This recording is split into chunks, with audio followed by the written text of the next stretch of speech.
Et pour continuer dans la session communication autour des collaborations réseau, on passe à l'équipe du réseau SEV NEF. Voilà, ils vont vous expliquer tout ça. Et donc, vous voyez, elles sont venues en force.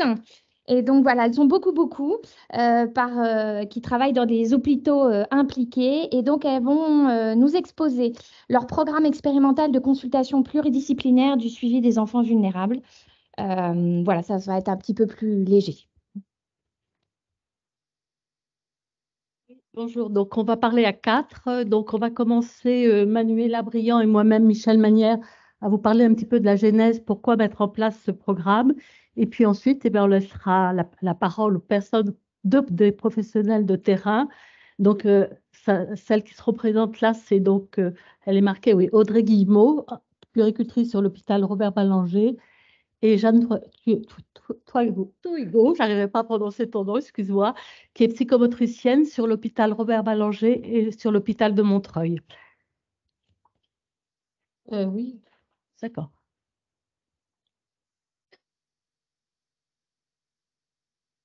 Donc, on va commencer un petit peu sur la genèse de ce projet. Pourquoi ce programme? Je pense que vous savez tous un petit peu ce que c'est que les réseaux. Donc, il y existe des réseaux de périnatalité qu'on appelle maintenant dispositifs régionaux en santé périnatale dans toute la France et l'Île-de-France a 6 réseaux, puisque l'Île-de-France, c'est un gros réseau. Et nous, on est le réseau NEF qui couvre le 93 et le Nord 77. Dans une des missions de ces réseaux, c'est le suivi des enfants vulnérables. Pour être un enfant vulnérable, il faut répondre à un des 4 critères ici que je ne vous détaille pas, puisqu'on reparlera après pour notre programme quels sont les enfants qui sont inclus. Pourquoi on parle d'un enfant vulnérable? On parle d'un enfant vulnérable quand il est à risque de développer un trouble, en particulier du neurodéveloppement. Quels sont les objectifs de ce suivi? C'est d'améliorer leur qualité de vie, d'améliorer aussi la coopération entre les professionnels et puis aussi de voir un petit peu l'offre de besoins de soins et des pratiques professionnelles et aussi un regard épidémiologique. Ce suivi des enfants vulnérables consiste en fait à trouver, l'enfant est inclus dans ce réseau au niveau de la néonate, la plupart des cas, et puis est nommé à ce moment un médecin pilote, qui est soit un médecin hospitalier, à ce moment c'est souvent la néonate qui décide, soit un médecin de ville ou de PMI, c'est souvent nous, réseau, qui cherchons ce médecin pilote. Ce médecin pilote, il coordonne la prise en charge et le lien avec les partenaires. Tout ça, il le fait, il a un dossier médical partagé qui est porté par IJSEV et qui est commun, qui peut être consulté par tous les professionnels, les acteurs du réseau. Bien sûr, c'est un réseau sécurisé et vous voyez que ce calendrier suivi consiste à 10 consultations pour ces enfants.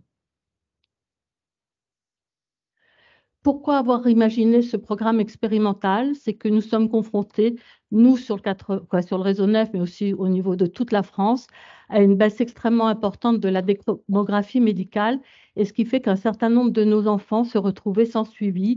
Et nous, on était arrivés à plus de 200 enfants sans suivi sur une file active de 3500, ce qui représentait quand même 6% de notre file active. Et on s'est dit, il faut absolument trouver au moins quelque chose pour remédier en partie à ce système, à cette voilà. Donc, on a essayé de mettre en place ce programme. C'est un programme expérimental pour l'instant. Hein. Notre but, c'est espérer pouvoir le faire évoluer vers un protocole de coopération en mettant en place des actes dérogatoires, donc de transfert d'actes médicaux vers des paramédicaux, en particulier les puéricultrices, sur un protocole bien entendu, pour que ce protocole ensuite puisse être pris par d'autres personnes, mais pour l'instant, il reste expérimental. Donc ce programme, c'est un parcours de soins dans un cadre hospitalier pour l'enfant vulnérable, avec une alternance d'une part de consultation assurée par un binôme puéricultrice et psychomotricienne, avec un protocole défini et sur des étapes clés du développement de l'enfant, et d'autre part des consultations assurées par le médecin pilote référent en présence d'un des 2 membres du binôme.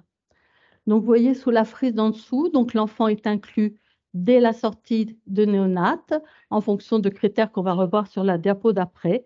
Il sera revu ensuite à 4 mois d'âge corrigé par le binôme puéricultrice-psychomote. Pareil à 9 mois. À 12 mois, le médecin pilote fera une consultation avec un des deux membres du binôme. 18 mois, c'est de nouveau le binôme puère-psychomote. À 2 ans, le médecin pilote refait une consultation conjointe. Et puis de nouveau 3 ans, 4 ans, 5 ans, 6 ans, 7 ans, c'est le binôme qui fait cette consultation avec, on espère pouvoir mettre en place à 5 ans un hôpital de jour, quelque chose donc un peu plus complet. Quand le binôme puéricultrice et psychomotricienne a fait ses consultations, il y a ensuite une réunion de synthèse avec le médecin pilote référent et l'équipe pour voir un petit peu, pour pouvoir valider cette consultation faite par ce binôme. Voilà. Bien entendu, à tout moment, il y a possibilité de revenir vers un retour classique si besoin. Et une attention particulière sera portée à toutes les familles en précarité, qui sont quand même très nombreuses dans notre département, avec un lien privilégié avec les PMI de secteur. Des évaluations annuelles seront mises en place, bien entendu. Et le but, comme je vous disais tout à l'heure, c'est d'essayer de l'inscrire dans un protocole de coopération. Je laisse la parole à Manuela. Donc, le cadre du projet, vous avez vu que ça fait quand même depuis quelques années en fait, qu'on y travaille. Le projet a commencé à émerger donc, en mai. On l'a rédigé entre mai et décembre. On a été notamment formé par Elisa Guise pour écrire un protocole et se former sur les protocoles de coopération, parce qu'on ne connaissait pas ça forcément. Et ensuite, il a dû être validé par le comité régional scientifique en mars 2022. Et on a pu constituer les groupes de travail et un comité de pilotage qui va valider toutes les productions du groupe de travail. Voilà. On a monté 3 groupes de travail. Il y a eu un groupe de travail puère cadre, un autre psychomote et un autre global avec des médecins pilotes et les sous-groupes de travail. L'idée de ces groupes de travail, c'était d'élaborer des logigrammes et découper les consultations actuelles du logiciel en actes et afin de transposer très rapidement ensuite le projet dans un protocole de coopération. On a pu signer la convention entre l'ARS et le GHT donc, qui porte le projet en août. Et rapidement ensuite, on a pu recruter les premiers binômes, les médecins pilotes référents, les professionnels, notamment les puères et les psychomotes, ont pu commencer à se former dans les formations socles médecins pilotes. Et le réseau a pu élaborer les documents supports, de nouvelles plaquettes d'information et les chartes d'information aux familles. Et le projet a pu se lancer en janvier avec les premières consultations IPIPIPOURA en février. Et on était très fiers. Voilà, 2023. C'est toi, Michel. Alors, quels sont les enfants qui sont inclus qui peuvent être inclus dans ce suivi? Donc, c'est des enfants prématurés, mais pas les plus grands prématurés. On a pris les 28-33 semaines. Les moins de 28, ce sont généralement les pédiatres hospitaliers qui continuent à les suivre. Quels sont les critères d'exclusion? Donc, tous les enfants qui ont un retard de croissance intra-utérin inférieur au 3e percentile ne sont pas inclus, ainsi que ceux qui ont une pathologie médicale complexe qui nécessite vraiment une coordination médicale autour d'eux. Des enfants qui ont eu une encéphalopathie anoxo-ischémique sévère sont aussi exclus, ainsi que les enfants qui ont eu dès la naissance des lésions neurologiques graves qui sont diagnostiquées en période néonate. Et puis, on exclut aussi d'une façon un peu plus partielle des enfants qui ont une dysplasie bronchopulmonaire. Alors, s'ils sont suivis par un pneumopédiatre, à ce moment, on peut les inclure parce qu'on sait que cette partie-là est prise en charge. Mais s'il n'y a pas de pneumopédiatre dans la boucle, à ce moment, on ne les inclut pas. Voilà, comme vous a dit Manuela, donc on donne une plaquette spécifique aux parents.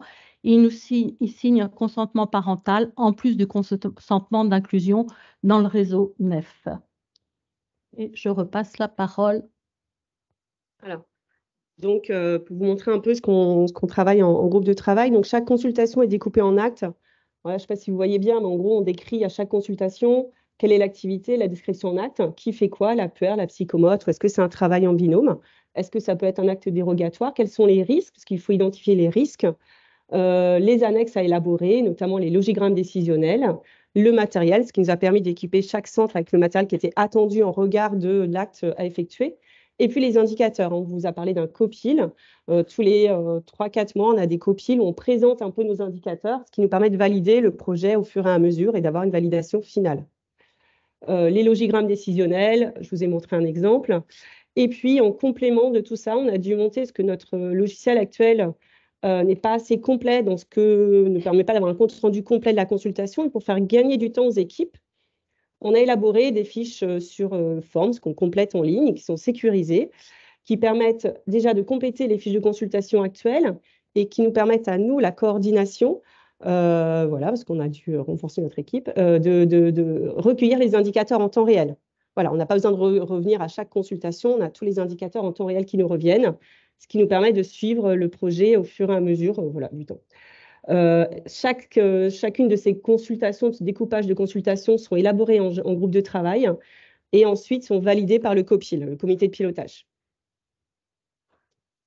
Le territoire pilote, donc on a les 2 centres, on est sur Montreuil, avec un médecin pilote référent qui est le docteur Heller, 2 puères, dont Émilie qui est présente ici, et Catherine, et la psychomotricienne Jeanne qui est sur les 2 sites, qui a été recrutée pour le projet. 2 médecins pilotes référents à Ballanger, le docteur Surdieu et le docteur Ben Sidi, avec du coup Fatima qui a commencé le projet, qui est partie là en janvier, qui est remplacée par Kathleen qui vient juste d'arriver, et Audrey, et puis Jeanne. La progression des inclusions, donc vous pouvez voir que là actuellement, donc sur Montreuil, on est à 40 inclusions, 36 pour Ballanger, avec un terme moyen, on remplit bien le contrat, on est autour des 30 semaines. Un peu plus tard pour Ballanger, on est à 31 plus 4. Et puis l'âge moyen de la file active, on est à 11 mois et 12 mois. Voilà, et là vous avez un peu la progression des inclusions par centre. Et les consultations réalisées, donc évidemment, on a fait beaucoup de consultations pour l'instant de 4 mois d'âge corrigé. On a quelques consultations 24 mois et 3 ans, parce que pour ne pas attendre les 7 ans, notamment de tester la fiche 6-7 ans, on n'allait pas attendre 7 ans de développer complètement le projet, on a pu réinclure dans le dispositif des patients qui n'avaient pas eu de suivi, faute de médecin pilote, ce qui nous permet de pouvoir tester ces fiches beaucoup plus rapidement. L'organisation du programme, donc là, on va passer la parole aux équipes. Michel, je te laisse présenter le rôle du médecin. Voilà. Oui. Donc, je reprends juste la parole pour parler un petit peu du rôle du médecin. Donc, comme vous a dit Manuela, nous avons un médecin pilote sur Montreuil et 2 sur l'hôpital Robert Ballanger à Aulnay. Donc, quel est le rôle de ce médecin? C'est d'assurer la coordination médicale. C'est lui qui valide les inclusions en néonates, qui s'assure de la programmation des bilans complémentaires, par exemple s'il y a une IRM à faire ou des choses comme ça. Il assure donc les consultations, comme je vous ai dit, celles de 1 an et 2 ans, avec le binôme. Il donc fait des staffs après chaque session de consultation avec le binôme pour pouvoir valider leur consultation. Il assure aussi l'accompagnement de ce binôme. C'est lui donc qui va valider sur la fiche IJ-SEV cette consultation. Il valide tous ses comptes rendus et il assiste aussi au groupe de travail et au COPIL. Il signe une charte d'engagement et c'est bien sûr un médecin pilote volontaire.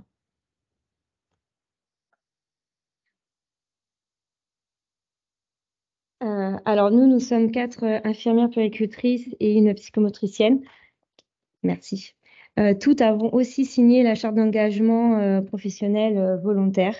Pour les infirmières puéricultrices, nous exerçons toutes en parallèle en service de néonatologie et nous avons tous eu les formations que reçoivent les médecins pilotes pour se former au mieux pour pouvoir établir ces consultations.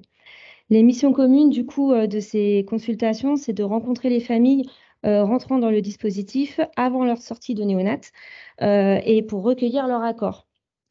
S'assurer de l'organisation des rendez-vous, assurer les consultations de suivi en lien entre le binôme et le médecin référent, suivant le protocole établi, compléter les fiches IJ-SEV, rédiger les comptes rendus des consultations, co-présenter les dossiers lors des staffs médicaux avec le médecin pilote référent et on assiste également au groupe de travail et au COPIL. Le rôle spécifique de la puéricultrice dans ces consultations, évidemment, c'est les bilans de santé, l'examen de l'enfant avec les mensurations, les conseils, les préventions et nous faisons les liens si besoin avec les partenaires extérieurs.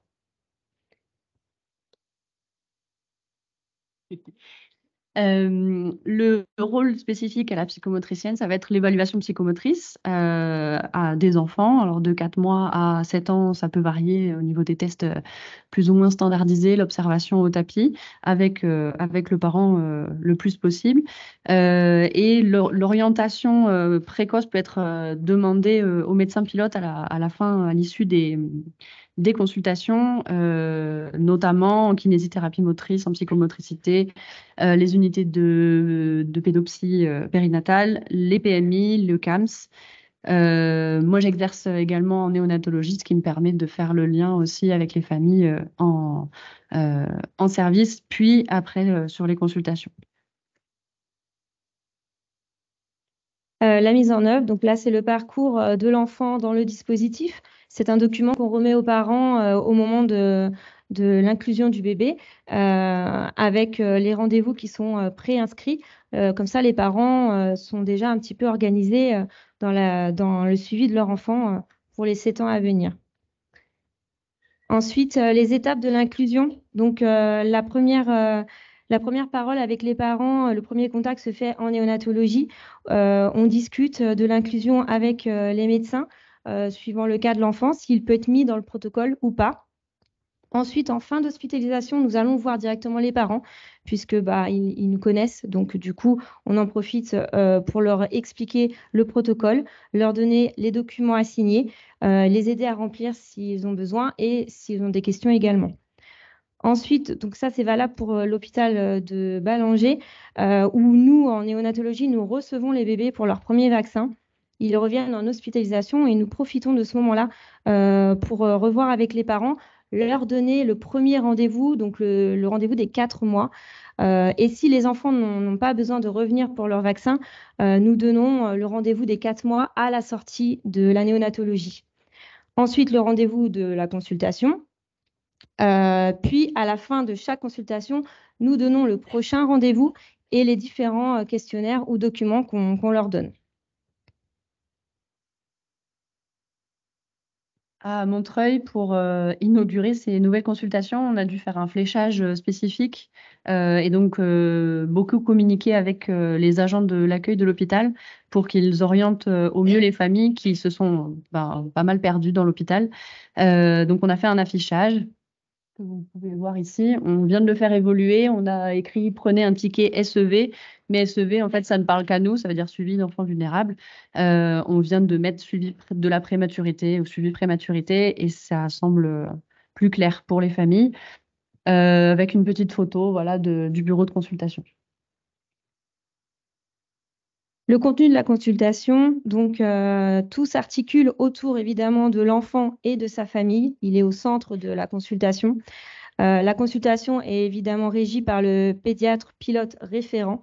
Donc l'APR va faire un recueil de données, l'histoire de l'enfant, le suivi, ses habitudes de vie, l'alimentation, les gardes, l'hospitalisation, la vaccination, le sommeil. Nous allons voir dans le carnet de santé s'il y a eu des passages aux urgences, divers données médicales, les feuilles de traçabilité pour les pédiatres. Nous faisons aussi les suivis pondéral, statural. On voit les courbes avec les parents, on revoit, on réajuste, on fait l'examen clinique général. Et donc, comme je disais tout à l'heure, il y a l'évaluation haut de tapis avec le parent, notamment pour évaluer l'évolution motrice de l'enfant, donner des conseils au fur et à mesure de la consultation sur des mouvements que les parents peuvent reproduire à la maison systématiquement. On a des grilles également à faire passer qui sont des grilles parentales pour que eux ils évaluent eux-mêmes le développement de leur enfant. Ça s'appelle l'ASQ. Qui va de 4 mois à, je crois, 48 mois, voire plus. Le PDS, qui est l'échelle de repérage de la dépression postnatale, qu'on fait passer aussi à 4 mois et à 9 mois aux parents. La grille Préo, qui est pour repérer les premiers signes de risque de développer un TSA chez les enfants. Et puis les évaluations, les échelles psychomotrices. Évidemment, avec l'âge, comme je disais tout à l'heure, plus ça va aller, plus il y aura des tests sur la motricité fine, le langage, les coordinations, le visio-spatial, etc.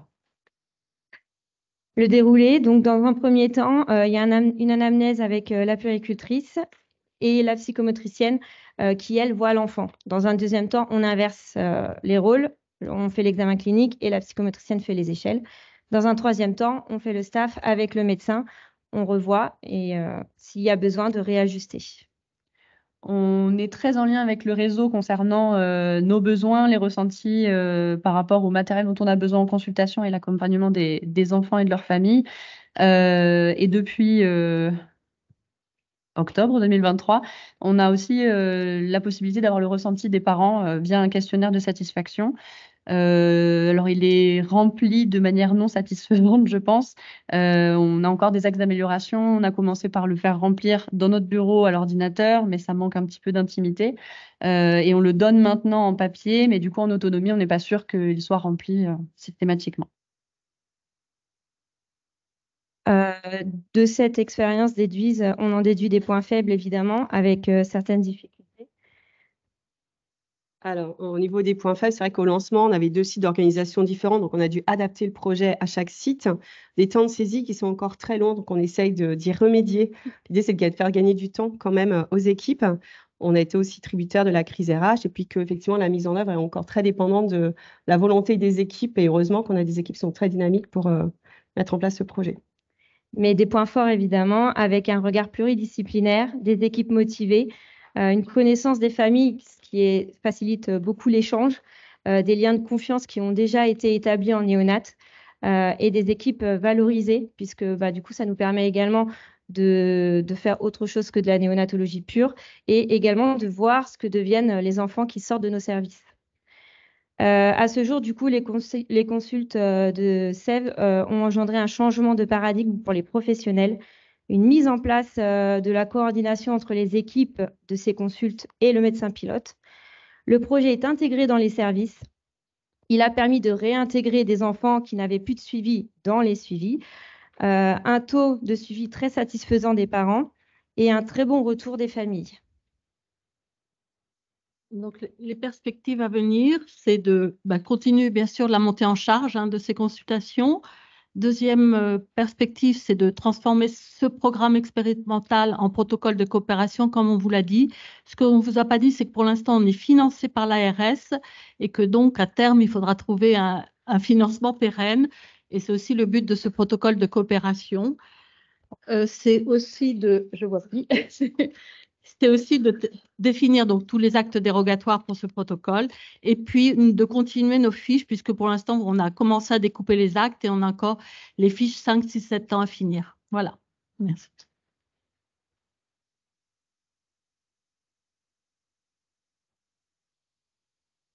Un grand merci à toutes les quatre.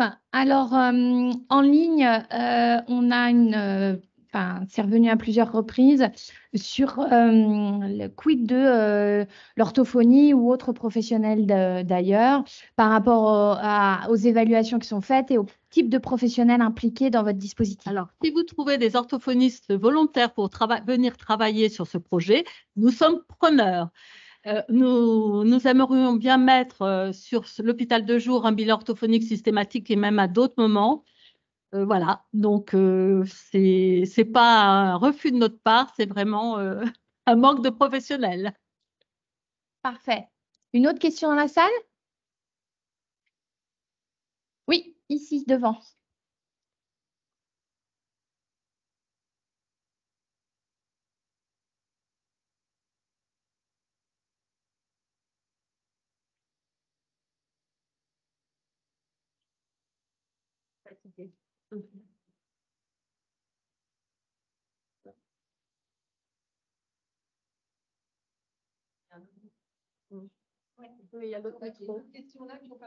Alors voilà, on inverse les questions le temps du micro, donc c'est juste ici. Alors du coup, moi, ma question, c'était quand un enfant est déjà suivi en libéral, si un suivi est mis en place, par exemple en psychomotricité, parce que vous repérez un besoin et que ça se met en place, est-ce que vous allez quand même revoir cet enfant parce que nous, moi, je travaille en néonat et on fait le suivi des très grands prématurés en hôpital de jour. Et c'est vrai que quand ils sont déjà reçus par un professionnel en libéral, c'est compliqué de revenir derrière pour réévaluer un enfant qui est déjà suivi. Peut-être donner des conseils qui ne seront pas les mêmes que les conseils qui ont été donnés par le professionnel libéral. Voilà. Justement, nous, c'est des consultations ponctuelles qui essaient de balayer la plupart la plupart des domaines d'évolution de l'enfant, en passant de l'alimentation jusqu'à la motricité. Donc, si on déclenche un suivi en libéral, on va revoir quand même l'enfant quelques mois après. Sur les consultations, elles sont de plus en plus espacées, donc on continue d'être vigilante sur le reste du développement. Et puis, plus on envoie précocement les enfants en consultation psychomote ou kinémotrice notamment, plus le suivi sera court et peut-être qu'après, on le reverra, il aura plus son suivi en libéral. Et puis, il y a aussi la possibilité, si cet enfant vraiment est inquiétant, de revenir vers un suivi médical classique. Et à ce moment, ça sera le médecin pilote qui assurera sa consultation. Et donc, la dernière question. Oui, moi, c'était une question très pratico-pratique parce que je pense que tous les réseaux périnates commencent à souffrir un petit peu.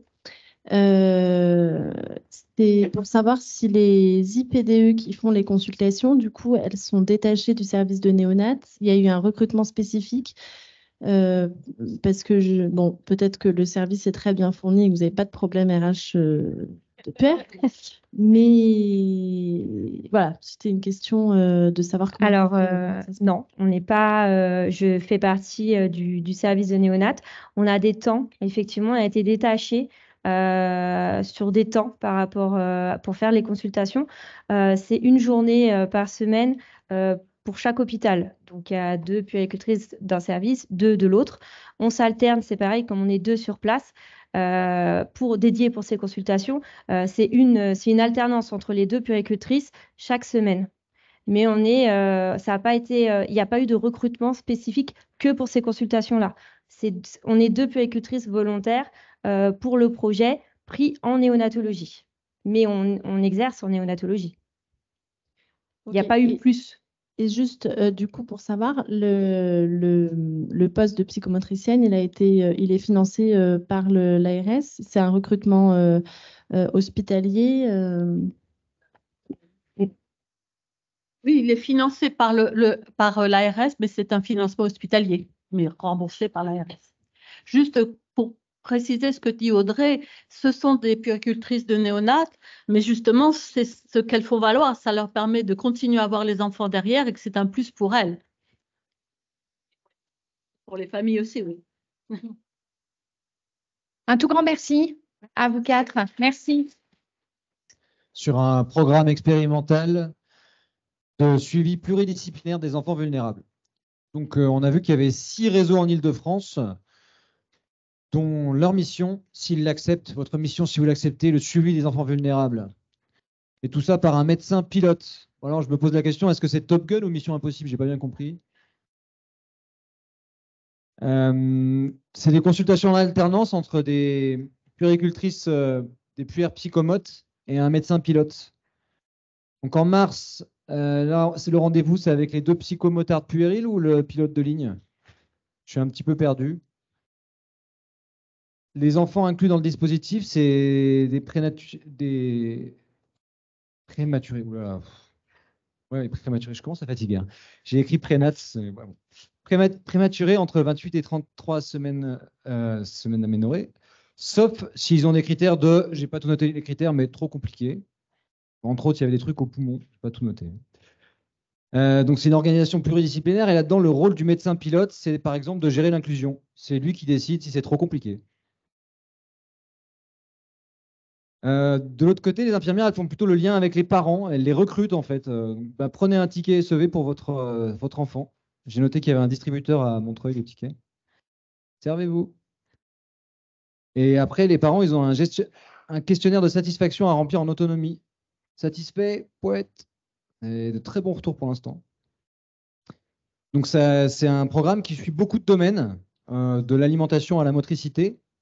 Et les consultations, en fait, sont de plus en plus espacées. Jusqu'à la dernière, je ne sais pas jusqu'à quel âge ça va, mais voilà, c'est tout.